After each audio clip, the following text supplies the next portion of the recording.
Bonjour à toutes, bonjour à tous et bienvenue sur le plateau de la matinale. Nous sommes le lundi 27 mai 2024 et repartons ensemble pour une nouvelle semaine.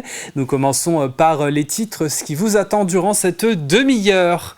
Le temps est capricieux depuis le début de l'automne, je ne vous apprends rien, c'est même du jamais vu. Cela a des conséquences sur notre agriculture. Nous nous sommes rendus dans une exploitation afin de voir au plus près les difficultés des professionnels. Nous irons à l'Ermenau où le sort de la 5e classe du pôle éducatif Jules Verne préoccupe les familles et élus des 4 communes qu'il regroupe. Tous ont décidé d'occuper l'école vendredi dernier pour montrer leur détermination à la maintenir, cette classe. Focus sur le métier de marbrier funéraire, plutôt méconnu. Ce sont eux qui assurent la pose des caveaux des monuments funéraires et l'entretien. Problème de recrutement dans le département. Mais une formation va ouvrir en septembre à La Roche-sur-Yon au BTP CFA 85, c'est ce que nous verrons. Les sports aussi avec de l'e-trot, c'est de la trottinette électrique, du rink hockey, du rugby. Des résultats à vous donner. Nous reviendrons bien sûr plus en détail dans quelques instants sur l'actualité sportive en Vendée avec Alexandre Lenaour. Le jeu de la semaine avec une toute nouvelle question qui arrive et son premier indice. Nous vous offrons deux entrées à 2 d'entre vous pour le Zoo des Sables à découvrir en famille ou pourquoi pas entre amis. Le jeu donc arrivera en toute fin d'édition. Mais avant tout ça, faisons un point météo. Avec un temps légèrement instable, entre belles éclaircies, passage nuageux porteur de quelques ondées. Concernant les températures, nous avons entre 11 et 14 degrés ce matin. Ça va se découvrir par l'ouest dès le début de l'après-midi. Le risque d'averse ne va se limiter qu'au bocage. Au meilleur de la journée, nous n'aurons pas plus de 17 degrés au thermomètre. C'est un petit peu juste pour la saison, je vous l'accorde. Les marées maintenant, avec une pleine mer qui est passée ce matin à 7h45. La suivante, ce sera ce soir pour 20h13 précise. Entre les deux, vous le voyez, nous avons la basse mer à 13h59 en début d'après-midi. Coefficient de marée 71,69. Et les marchés alimentaires du jour, on a Noirmoutier, les Sables d'Olonne ou encore Jars-sur-Mer. Nous en avons un autre aussi dans le sud-est vendéen du côté de Benay. Aujourd'hui, nous sommes le lundi 27 mai 2024 et le 27 mai, nous souhaitons une bonne fête aux Îles-de-Berre. Journée du jeu, journée mondiale du jeu. Objectif, faire reconnaître l'activité ludique comme un outil d'apprentissage et de transmission du savoir, une expression d'échange culturel entre les peuples et les générations. Au niveau national, c'est celle de la résistance. Cette journée de mémoire a été décrétée en France par le Sénat et sa première édition, c'était en 2014. Anniversaire du chanteur Alain Souchon. Il souffle sa 80e bougie ou encore de l'actrice Marie Brunel qui a 63 ans. Le soleil, quant à lui, va se coucher ce soir en Vendée pour 21h47. Voilà, on est complet pour les infos pratiques du jour. C'est le moment de passer au journal.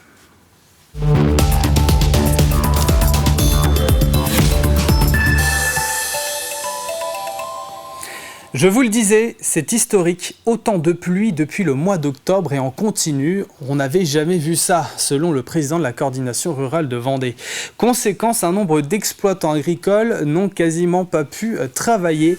L'agriculteur rencontré sur son exploitation à Bellevigny a noté une quantité d'eau tombée de 1200 mm depuis donc le mois d'octobre jusqu'à aujourd'hui.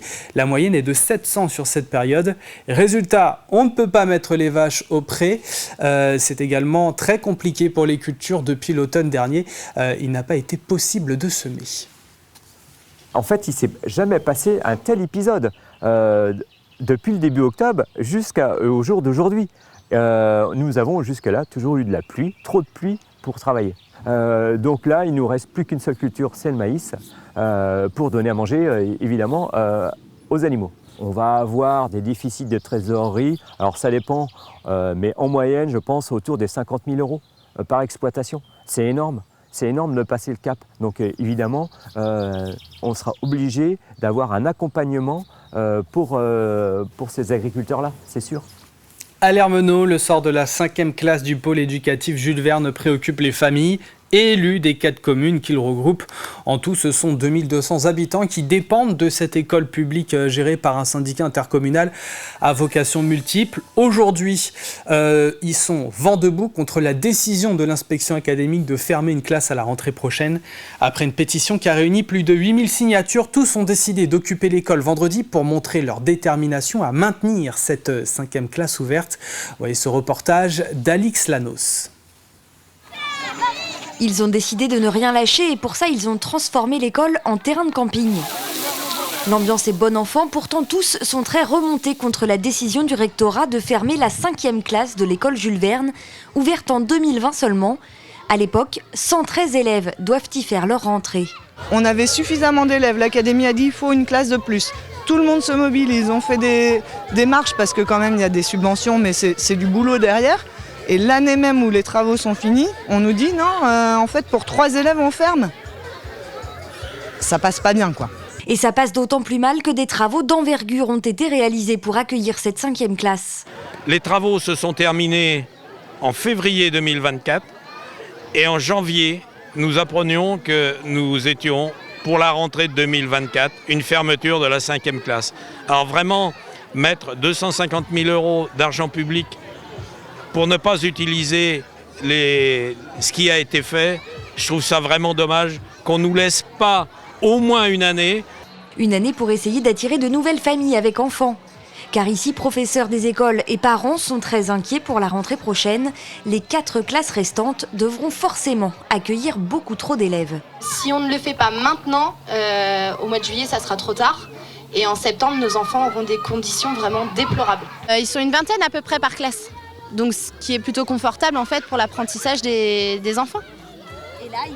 Et là, ils vont passer à plus de 30 sur certains niveaux. Quand on prend en compte les mesures du gouvernement, du ministère de l'Éducation nationale sur le respect des 24 élèves en grande section CP-CE1, on se retrouve avec une répartition incroyable qui charge complètement la classe avant la grande section et la classe après le CE1. Et donc on se retrouve à 28, 30, 32 élèves dans ces classes-là, ce qui est totalement inacceptable.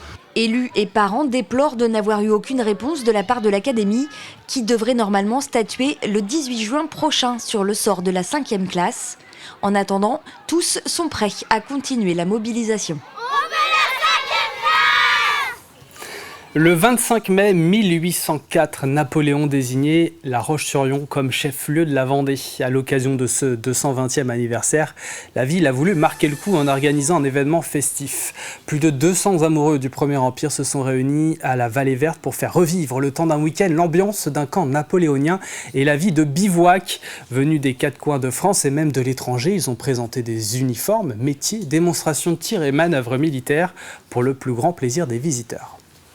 Fontenay-le-Comte, 7 à 8 000 habitants, La Roche-sur-Yon, 5 à 600, ville isolée, sans réelle route. Et le préfet de l'époque, Jean-François Merlet, n'y trouve pas un intérêt, en tout cas personnel, évident, immédiat. Et puis voilà, il faut installer le personnel dans une ville qui n'existe pas vraiment, avec des conditions de logement qui sont délicates, une administration qui n'existe pas. En fait, on part de zéro. Mais Napoléon a eu cette vision, il a clairement dit, Paris ne se fait pas en un jour et que La Roche-sur-Yon ne se fera pas en un jour et qui comptait poser les bases. Finalement, c'est plutôt au cours du 19e que la ville aura pris son envol. Nous parlons du métier de marbrier funéraire ce matin. Il assure la pose des stèles et des monuments funéraires, participe à leur entretien, éventuellement à leur réparation, à leur restauration. Ce professionnel est l'artisan de la pierre du souvenir. Une formation va ouvrir en septembre à La Roche-sur-Yon au BTP CFA 85. En Vendée, ce métier de l'ombre recrute. Reportage qui nous amène à Saint-Hermine-et-Loire. Il est signé Simon Philippot. Il est 8h, François démarre sa journée de marbrier funéraire. Après avoir vérifié son chargement, direction non pas le cimetière pour commencer, mais la mairie de la commune dans laquelle il va travailler aujourd'hui. Il faut des agréments pour pouvoir intervenir sur un cimetière. Et donc les mairies comme ça filtrent les allées et venues des entreprises. Le fait de fermer les cimetières, nous obligés de passer nous en mairie, récupérer les clés. Il doit poser un monument funéraire fait sur mesure à la demande de la famille du défunt. Un vrai travail de précision, chaque élément s'installe au millimètre près. Même s'il y a une certaine liberté pour les familles dans l'aménagement du monument, chaque commune impose des règles. Non, il y a quand même de chaque cimetière un règlement. Donc avant de faire une commande, on se rapproche aussi de la mairie, savoir ce que la mairie nous autorise. Et en fonction de ça, après les gens viennent nous voir. Mais après il y a certaines, oui, comme je vous dis, des monuments sur mesure. Donc là on s'adapte à la configuration actuelle du cimetière, parce que la mairie souhaite que ça soit toujours en harmonie avec le reste. Le métier de marbrier funéraire est méconnu et pourtant essentiel. Au-delà de la pose de monuments, le marbrier s'occupe aussi de l'aménagement des caveaux, de leur fermeture ou ouverture, ou encore de l'entretien. Il doit aussi faire parfois le lien avec les familles sur place. Quelquefois, même les gens veulent assister à la pose de leur monument, ils veulent venir voir comment on fait, parce que ça les intéresse, et puis voir l'évolution du montage du monument, pour eux c'est très important. Donc on a effectivement des gens qui viennent voir, et pour les familles c'est très important de voir le marbrier, de se rendre compte, discuter avec lui, et de voir un petit peu comment ça va se passer, et puis du final, parce que effectivement les gens à la fin c'est quand même un endroit de recueillement pour leurs défunts, et c'est très important qu'il soit bien monté, propre avant qu'on parte du cimetière. Actuellement, les entreprises du secteur manquent de main-d'œuvre pour ce métier. La plupart se forment sur le terrain, souvent suite à une reconversion. Afin de pallier la demande, une formation au métier de marbrier funéraire ouvrira ses portes en septembre prochain au BTP CFA de La Roche-sur-Yon. Nous en avons parlé avec l'organisateur de l'événement ici sur le plateau de la matinale, c'était il y a quelques mois. Une épreuve de canot VTT à Athlon était organisée pour la 13e fois autour de Saint-Gilles-Croix-de-Vie. Cette journée de sport est dédiée aux entreprises du territoire, un bon moyen d'échanger dans un tout autre contexte que le bureau. Commerçants, élus également, tout le monde en basket, 100 personnes y ont participé. Ça fait la 12e année qu'on fait ça, 13e même d'ailleurs. Et donc en fait c'est un petit triathlon, mais à la place de la nage c'est du canoë. Et on fait ça en duo, en mode convivial, et tous les ans il y a une surprise. Et là la grosse surprise c'est ce qu'on vient de voir, donc c'est la barge de débarquement qui vient d'arriver, on va les transporter pour qu'ils traversent le port de Saint-Gilles dedans en fait. C'est que des gens du coin, c'est du bouche à oreille et tout, et du coup voilà, c'est plus une bande de copains. Et plus ça va, plus ça prend d'ampleur, et là on est 50 binômes, donc 100 personnes. Donc voilà, c'est ce qui fait aussi le charme de cette épreuve, c'est que c'est très, tout le monde s'entend bien, et il y a du sport, il y a de l'entente, il y a de la rigolade, et voilà, c'est ce qui plaît quoi. Du sport toujours, mais avec une autre sorte de compétition, de l'e-trot qui s'est tenu à Fontenay-le-Comte, c'est de la trottinette électrique. L'événement se tenait dans le cadre de la 3e manche du championnat de France à la Misterie. La discipline, encore étroitement liée à la moto, attire souvent des pilotes venus de cette discipline. Cet événement a servi de side event avec les courses principales concentrées sur les catégories MotoGP. Par rapport à cette discipline, donc nous sommes dans la 3e épreuve du championnat de France d'e-trot racing. Donc c'est une catégorie nouvelle introduite en 2022. En 2023, il y a eu 2 épreuves régionales en Île-de-France. Et à la suite de ça, nous avons eu l'honneur que la fédération nous autorise à faire un championnat de France en coactivité avec les mini-OGP en thermique. Pour les trottinettes électriques, vous l'avez compris, c'était donc une première en Vendée. Je vous propose d'écouter le vainqueur de la catégorie Racing. Moi à la base je suis motard et une fois j'ai un ami qui est arrivé avec une trotte comme ça, j'ai essayé puis ça a direct été le coup de cœur. Du coup on a vu qu'il y a des journées circuit, c'était logique, on se retrouve sur circuit pour faire ça. Tout ça sans faire de bruit, sans embêter le monde. Moi je trouve que la trotte électrique c'est super, on prend un énorme plaisir sur le circuit et tout, mais quand on est dans les paddocks et que ça se passe bien, c'est le feu. Quand on est à l'atelier entre copains et qu'on travaille pendant des heures, c'est le feu. C'est des moments intenses et de bonheur que j'aimerais que tout le monde puisse traverser en fait. Une victoire 7-4, mais un match serré jusqu'au bout pour l'équipe de Ring Hockey, la Vendéenne face à Noisy-le-Grand. C'était samedi soir lors de la 20e journée de championnat, salle de l'Angèle-Mire à La Roche-sur-Yon. Après avoir rapidement mené par 4 buts, les Lyonnais ont vu les Franciliens recoller à 4-3 puis 5-4 avec même 2 balles d'égalisation à 3 minutes du terme de cette partie. Et finalement, les Vendéens ajouteront 2 buts et conservent ainsi leur 2e place au classement de ce championnat de N1 Élite derrière Saint-Omer et avec 6 points d'avance sur le 3e Dinanquet Vert. Prochain match à Aix samedi prochain avant de terminer la saison à la maison face à Lyon. Et puis nous terminons avec du rugby au match aller des 16e de finale de Fédéral 3. Le week-end dernier, le RC Sablé s'était incliné 28-17 face à la formation de Rivesaltes-Bachas. Les Vendéens devaient donc s'imposer par 12 points d'écart pour accéder aux 8e de finale. Les équipes qualifiées à ce stade sont promues d'office à la division supérieure, la Fédérale 2. Malgré leur victoire 35-30, les Azur et Blancs sont donc éliminés dans un match tendu en 16e de finale et resteront donc en Fédéral 3 la saison prochaine. C'est un des tournants du match parce que forcément on en prend 2 et ils en prennent 1. Le problème c'est qu'il y a eu des propos qui sont plus que limites et c'est pour ça que les joueurs fidjiens ont disjoncté parce que dans le rugby ça ne doit pas exister. On a déjà eu ce problème là à l'aller, on l'a au retour.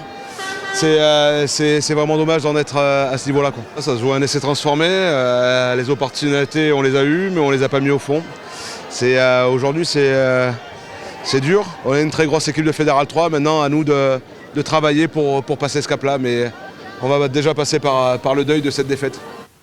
Et voilà pour l'essentiel de l'actualité. Passons tout de suite aux prévisions météo détaillées du jour avec un temps légèrement instable dès ce début de journée entre belles éclaircies, passages nuageux et quelques rares ondées. Concernant les températures, nous avons 11 degrés à Saint-Malo-du-Bois et Montécu-Fonté, la Châtaigneraie aussi et dans les rues de La Roche-sur-Yon, 12 pour Châlons et Fontenay-le-Comte, 13 à la Tranche-sur-Mer et Saint-Jean-de-Mont, 14 au Sable-d'Olonne et jusqu'à 15 degrés du côté de l'Île-Dieu. Ça va se découvrir par l'ouest dès le début de l'après-midi. Le risque d'averse va se limiter seulement qu'au bocage et au meilleur de la journée, nous n'aurons pas plus de 17 degrés au thermomètre. Demain, plus de stabilité, mais le temps restera nuageux. Les températures seront encore un petit peu justes pour la saison. Nous entrons, ça y est, dans la deuxième partie de cette édition. Il va y avoir le jeu dans quelques instants, mais avant, c'est le moment de retrouver le journal des sports.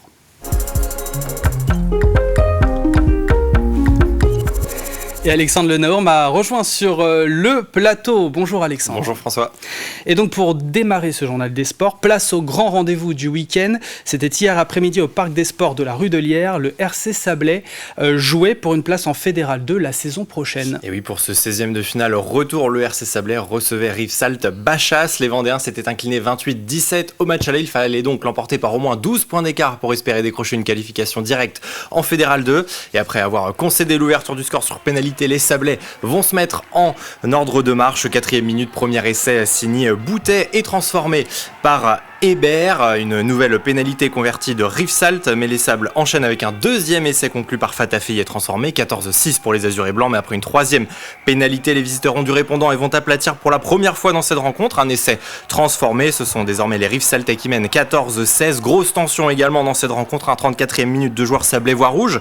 Nava Balé et Naïsilisili, une exclusion côté occitan. Les Azur et Blancs vont donc devoir jouer en infériorité numérique à 13 contre 14 et à 1 de moins. L'envie de créer l'exploit est toujours là. Le RCS signe un ultime essai avant la pause. 21-16, cela ne suffit toujours pas pour se qualifier. 59e minute et cette pénalité accordée aux Sablés. 28-16, les hommes de Chastanet et Chaupe sont pour l'heure virtuellement en Fédéral 2, mais voilà, Rivesaltes va revenir sur les talons des Sablés, même doubler les Vendéens grâce à 2 essais. L'ultime réalisation de la partie par Bougerolles à la 80e ne changera rien, si ce n'est une victoire insuffisante pour rattraper le retard du match aller. Les Sablés s'imposent 35-30, mais échouent en 16e de finale et aux portes de la Fédéral 2. Déception forcément pour Julien Chastanet au micro de Cédric Manet. C'est dur parce que sur un match on fait notre saison et c'est ça qui est compliqué. On était en position de le gagner, mais jouer à 13 sur tout le match c'était trop compliqué. C'est un des tournants du match parce que forcément on en prend 2 et ils en prennent 1. Il y a eu des propos qui sont plus que limites et c'est pour ça que les joueurs fidjiens ont disjoncté parce que dans le rugby ça ne doit pas exister. On a déjà eu ce problème là à l'aller, on l'a au retour. Il y avait un public de fous, un monde de fous. C'est assez impressionnant l'engouement qu'il y a aujourd'hui. Et on a une très grosse équipe de Fédéral 3, maintenant à nous de travailler pour passer ce cap-là, mais on va déjà passer par le deuil de cette défaite. Allez, plusieurs informations qui concernent le ballon rond maintenant, Alexandre. Et la première, c'est un anniversaire. Le Vendée Poiré Football soufflé ce week-end, c'est 70 bougies. Et oui, 70 ans pour le Vendée Poiré Football qui n'a d'ailleurs pas toujours porté ce nom à sa création en 1954. On parlait alors de la Jeanne d'Arc du Poiré-sur-Vie. Samedi après-midi, en tout cas, l'esprit était à la fête au stade de Lidonnière pour fêter les 70 ans d'existence du club aux quelques 740 licenciés. Plusieurs matchs de gala et animation avaient lieu à partir de 15h. Et puis, le gâteau sur la cerise, comme le dit son président Jean-Yves Cougneau, c'est aussi et surtout que le club des Genoux boucle cette saison avec de superbes résultats, une montée de R2 en R1 et puis bien évidemment on en parlait la semaine dernière avec Rabi Zerwal, l'équipe première évoluera en National 2 l'an prochain et ce après une très belle saison en N3. Et puis pour la deuxième information football de ce matin, je vous propose de partir direction Montaigu et le pôle sportif Maxime Bossis. C'est là-bas que se disputait hier après-midi la finale de la Coupe de Vendée entre Esnay, pensionnaire de R2 et Mareuil sur les 10 qui évoluent en R1 et la victoire revient aux Maroyais. Vous le voyez qui soulève la coupe. Mareuil s'impose 2-1 face à Esnay et remporte la deuxième coupe de Vendée de son histoire. Et puis enfin, troisième et dernière image football. Et c'est une très bonne nouvelle. La Roche-ESO retrouve le National 3 l'an prochain. Les Ornésiens disputaient samedi leur barrage d'accession face à la réserve du Mans FC. Un match fou alors qu'ils étaient menés 1-0 et évoluaient à 10 contre 11 depuis la dernière demi-heure. Les Vendéens ont trouvé les ressources pour s'imposer et égaliser surtout à la 93e minute et s'imposer, je vous le disais, au tir au but. Vous l'avez vu, le SO retrouve donc le championnat de N3 et ce, une saison seulement après l'avoir quitté. On parle de La Roche-sur-Yon maintenant, Alexandre, et on irait justement pour du rink hockey. Samedi soir à l'Angelmière, la Vendéenne recevait Noisy-le-Grand. Et alors là, ça a été un véritable festival offensif. Cette 20e journée de N1 Elite a offert pas moins de 11 buts. Allez, j'ai 1 minute chrono pour vous les montrer montre en main. C'est parti, les Rouges et Noirs réalisent une très bonne entame et prennent rapidement les devants avec ce premier but de Vincent à la 4e minute. 1 minute plus tard, c'est au capitaine des Rouges et Noirs, Nathan Gefflot, d'ouvrir son compteur 2-0. 5e minute, le buteur du soir, le premier buteur du soir, il va de son doublé. Vincent porte le score à 3-0, 3 buts en 3 minutes et ce n'est que le début. Les Noiséens vont venir court-circuiter l'entame électrique des Lyonnais et réduire la marque par M. Fouekani qui récupère et conclut 3-1. 10e minute, les hommes de Marc Salicru reprennent leur marche en avant et Vincent s'adjuge un triplé. Après 5 buts en 10 minutes, la partie retrouve un rythme plus normal. 4-2 après ce pénalty converti par Noisy, c'est le score à la pause. 29e minute, les visiteurs de Seine-Saint-Denis reviennent à une longueur. Pujol qui va être fautif ici d'une très mauvaise remise directement sur Gefflot qui ne se prive pas pour redonner de l'air aux siens. 5-3 désormais, mais les Lyonnais restent sous la menace des Franciliens avec ce nouveau but signé d'Acosta. 5-4. Il faudra un grand serrat dans les cages pour préserver cette avance avant que les Rouges et Noirs ne viennent conclure ce festival offensif avec Mir et Gaucher comme dernier artificier du soir. La Vendéenne s'impose 7-4 non sans mal face à Noisy-le-Grand. Une soirée riche en enseignements pour le coach lyonnais Marc Salicru. Réaction recueillie par Cédric Manet. On a mis 3 buts, même après on revient 4-1, donc on était très très bien. Puis on a perdu un peu le fil du match, on a commencé à jouer un peu trop individuel, on a perdu un peu le système, on a commencé à faire presque du n'importe quoi. On a permis Noisy de revenir dans le match, et puis la deuxième mi-temps c'était un peu le même jeu, je veux dire, je pense qu'on s'est vu un peu trop haut, on s'est cru qu'on allait gagner facilement. Je pense qu'aujourd'hui l'enseignement il est là, il faut respecter tout le monde, il faut jouer 50 minutes, il ne faut pas arrêter de jouer. Et la saison elle se finit le 8 juin, elle se finit pas ce soir, donc je pense qu'il y a beaucoup d'enseignements au niveau individuel et aussi collectif à intégrer ce soir. Dans un tout autre sujet, à présent, Alexandre, ce week-end se tenait une compétition peu commune du côté de Fontenay-le-Comte. C'était le championnat de France d'e-trot racing. Vous vous demandez peut-être ce que cela signifie. Eh bien, c'était le championnat de France de trottinette électrique. Nous vous en parlions jeudi dernier dans 85 chronos. La piste de la Michetterie à Fontenay-le-Comte accueillait la 3e manche du championnat de France, un événement qui était organisé en même temps que les épreuves de mini-OGP un peu plus connues et qui concernent les jeunes pilotes sur des motos adaptées. Pour les trottinettes électriques, comme vous le voyez, c'était une première en Vendée. Il faut dire que l'épreuve est toute récente et a été intégrée à la Fédération française de moto seulement en 2022. 3 courses étaient organisées sur le circuit de 1083 mètres et ce pour les différentes catégories, monotype, light ou encore les trottinettes racing, les plus rapides, non sans quelques accros, hein, vous le voyez ici. Samedi sur la piste, la vingtaine de pilotes engagés a parfois tutoyé les 90 km/h. Au micro de Julien Comte, je vous propose d'écouter le vainqueur de la catégorie racing, justement un vainqueur de 28 ans et qui nous vient de Suisse. Moi à la base je suis motard et une fois j'ai un ami qui est arrivé avec une trotte comme ça, j'ai essayé puis ça a direct été le coup de cœur. Du coup on a vu qu'il y a des journées circuit, c'était logique, on se retrouve sur circuit pour faire ça. Tout ça sans faire de bruit, sans embêter le monde. Je trouve que la trotte électrique c'est super, on prend un énorme plaisir sur le circuit et tout, mais quand on est dans les paddocks et que ça se passe bien, c'est le feu. Quand on est à l'atelier entre copains et qu'on travaille pendant des heures, c'est le feu. C'est des moments intenses et de bonheur que j'aimerais que tout le monde puisse traverser en fait. Et quelques images de la baie de New York où se déroulait vendredi le Vendée Liberty, une course exhibition sans grand enjeu si ce n'est de se remettre en jambes pour les 28 skippers qui se lanceront mercredi pour la New York Vendée Les Sables. Plusieurs sessions étaient organisées par groupe de skippers sur ce parcours d'1 000 nautique. L'objectif était de réaliser le meilleur chrono et le plus rapide d'entre tous a été Romain Attanasio sur son IMOCA Fortinet Best Western. Prochaine échéance donc dès ce mercredi pour les 28 skippers engagés au départ de la New York Vendée. La dernière occasion de valider son ticket pour le Vendée Globe. Le départ sera d'ailleurs à suivre en direct sur TV Vendée lors d'une grande soirée spéciale à 19h30. Il y aura le 85 chrono aussi. On va vous retrouver, Alexandre, à partir de 18h45 ce soir également. Merci beaucoup donc pour ce journal de sport à retrouver tous les lundis. Allez, c'est le moment maintenant de passer au jeu avec le tout premier indice. C'est parti.